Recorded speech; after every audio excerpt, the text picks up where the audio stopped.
It's 3 in the morning. Your baby just woke up again. Full stomach, clean diaper, safe room, and they are screaming like something is terribly wrong.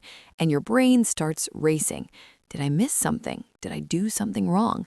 You've done everything right, and nothing is working. What if I told you your baby is not broken? They're actually communicating something very specific, and once you understand what it is, these nights will completely change for you. Stay with me. First, can we just take a breath together? If you're watching this video, you are probably running on almost no sleep. You've Googled, why does my baby keep waking up at least a dozen times? And somewhere in the back of your mind, you're wondering, am I doing something wrong? You're not. I want to say that clearly and early. You are not doing anything wrong. What's happening at night isn't a parenting failure. It's your baby's nervous system doing exactly what it was designed to do.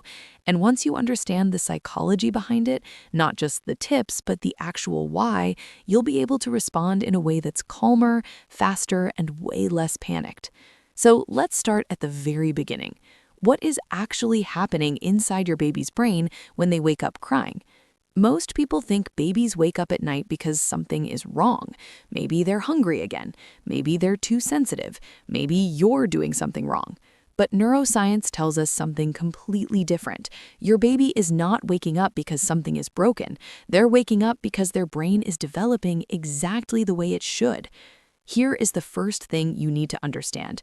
Your baby's brain is not a small version of your brain. It is a fundamentally different kind of brain, one that is still being built. In fact, researchers at Harvard have found that in the first years of life, a baby's brain forms over 1 million neural connections every single second. Your baby isn't just sleeping, they're literally wiring their brain in real time. When you sleep at night, you go through 90-minute cycles: deep sleep, light sleep, REM, back around. And most of the time, when you finish a cycle, you just roll over and go back to sleep without even waking up. Your baby, their sleep cycle is 45 to 50 minutes, half the length of yours. And here's the part that might actually blow your mind. Newborns spend nearly 50% of their total sleep time in what's called active sleep, or REM sleep. That's the light, dreamy, easy to wake from phase. Adults only spend about 20% of our sleep in REM. Why? Because REM sleep is when the brain grows. It's when neural connections are forming at a speed that will never happen again in your baby's entire life. Your baby isn't just sleeping, they're literally wiring their brain in real time. And how that brain develops in these early months affects everything from emotional stability to learning ability later on.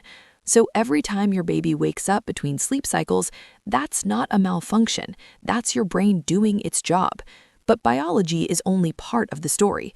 The other piece, and this is where the psychology gets really interesting, is what your baby is experiencing psychologically when they wake up in the dark. And this brings us to what I call the 5 reasons. When your baby cries at night, they are always communicating one of 5 things. Once you can start telling these apart, you'll feel like you suddenly speak your baby's language. Reason 1, hunger. This is the most obvious one, but here's what parents miss. A newborn's stomach is roughly the size of a small egg. It empties in 60 to 90 minutes, so biologically, night feedings aren't optional for a newborn, they're essential.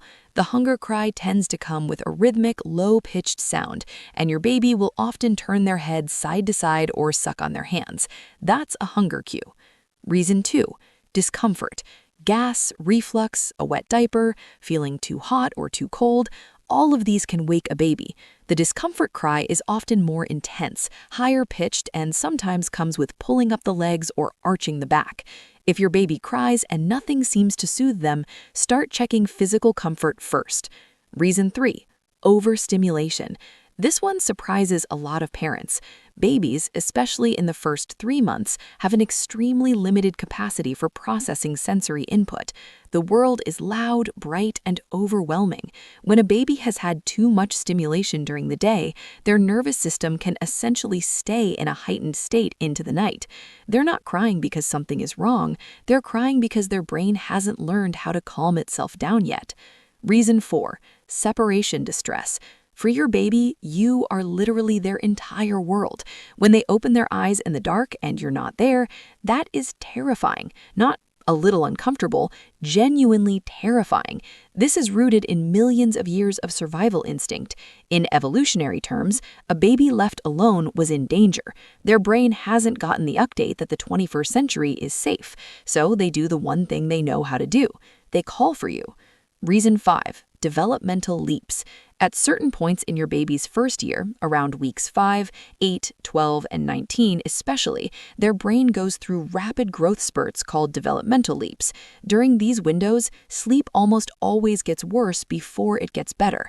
Your baby may wake more frequently, cry more intensely, and seem impossible to settle.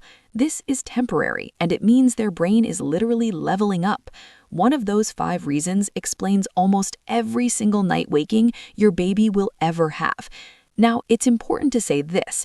If your baby almost never wakes at night in the early weeks or seems unusually responsive when they do, that can sometimes be worth discussing with a pediatrician, because waking up, crying, and seeking you are actually signs of a healthy, developing nervous system.